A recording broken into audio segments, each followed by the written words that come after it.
This is an unboxing of the PM-8000 Portacube STR miter saw workstation made by Bora. So this is what you can expect to see as soon as you get this box and you open it up and you start to pull the parts out.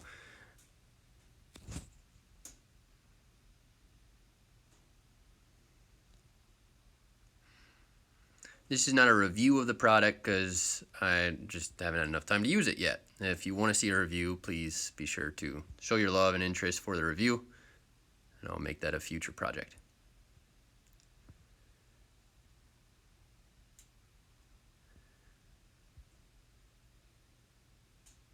I gotta say, this assembly, if that was to be part of my review, was a pretty good experience, and I'll walk you guys through the assembly process as you kind of see how these parts go together.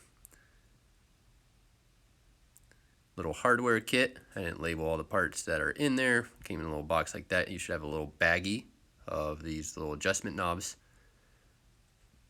And then I think that's pretty much all the stuff that you'll pull out of that box. Here you can see I'm sliding the wheel on. That gray plastic cover comes off, cotter pin, and snap that cover back on. Be sure you put a washer in between the wheel and the side frame. So in this clip, I'm taking the leveling leg and inserting it into the side frame. You'll see I had like a little dent in my side frame. I couldn't get the leveling leg in there. So I took a claw hammer and kind of beat it back out of there and beat it back in there. And then I attached it with the 2 screws, the leveling foot screws. Phillips head screwdriver will be required here.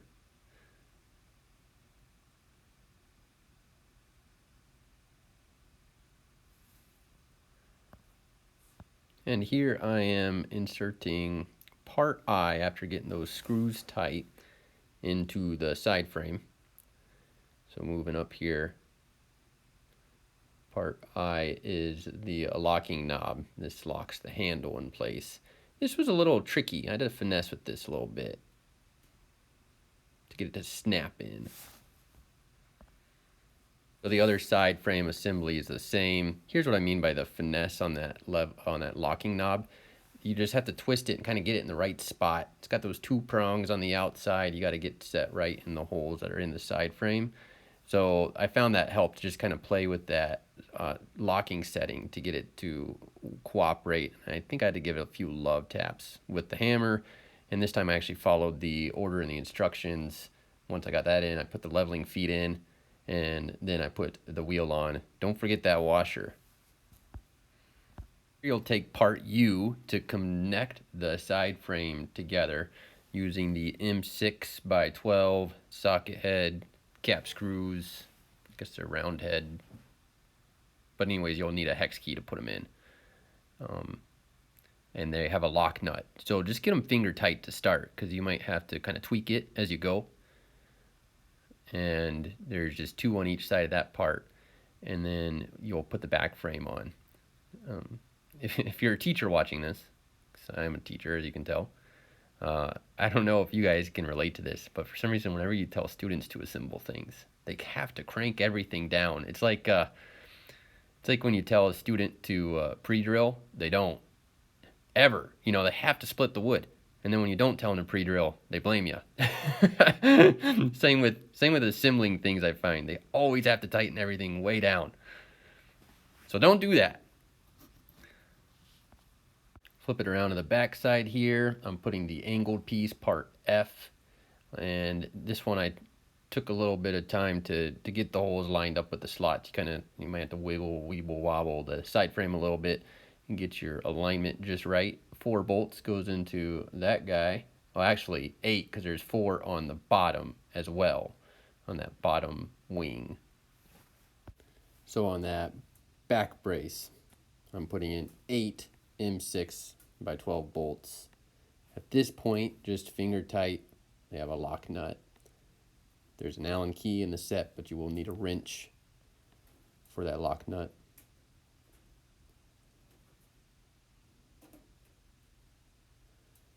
And now I'm lifting these levers up so that I can take the top and put the top on.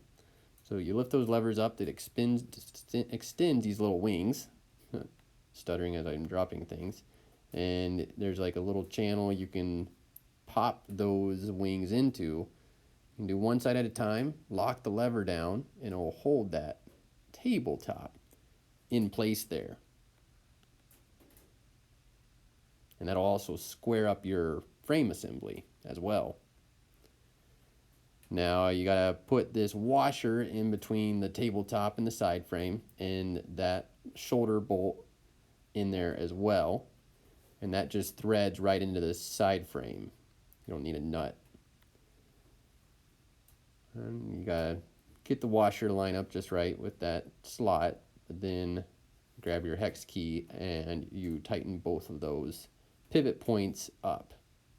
After sliding the large washers between the top table and the side frames, take those M10 Allen bolts and the 10mm key and tighten that up there, both sides.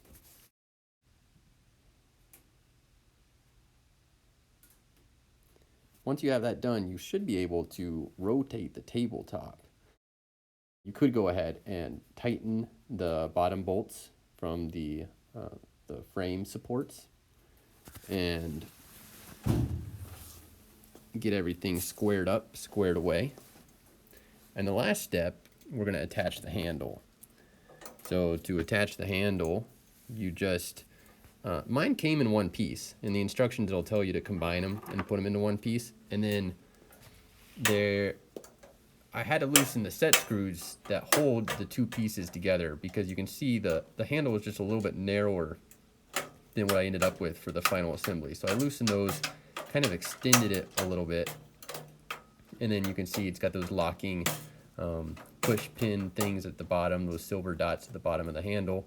They just slide down the sleeve there and then lock in the bottom there. Now I kept wanting to twist these twist lock knobs, like turn them left and get them to lock into place. I think I found that if I just pulled them and held them in its unlocked state,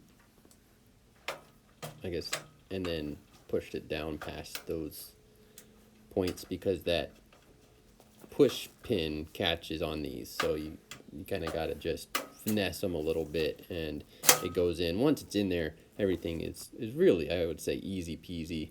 Here I am just tightening those set screws, since I had to make that minor adjustment to my handle length, given the it just seeming a little wider than how the handle was originally set out of the package. And then here I am just experimenting with setting the different height and the lock knobs, double checking the tightness of those set screws. And then you can see that the table rotates perfectly great. You know, I mean, there's just no flex. It's smooth. It's just super smooth. And then the wings, and I didn't have to do anything for these wings, but check them out. The wings pop out. Boom, you just lift them up a little high, push down, they lock into place there on that silver support arm, and you are good to go. So, like I said, that went together easier than this video, for sure.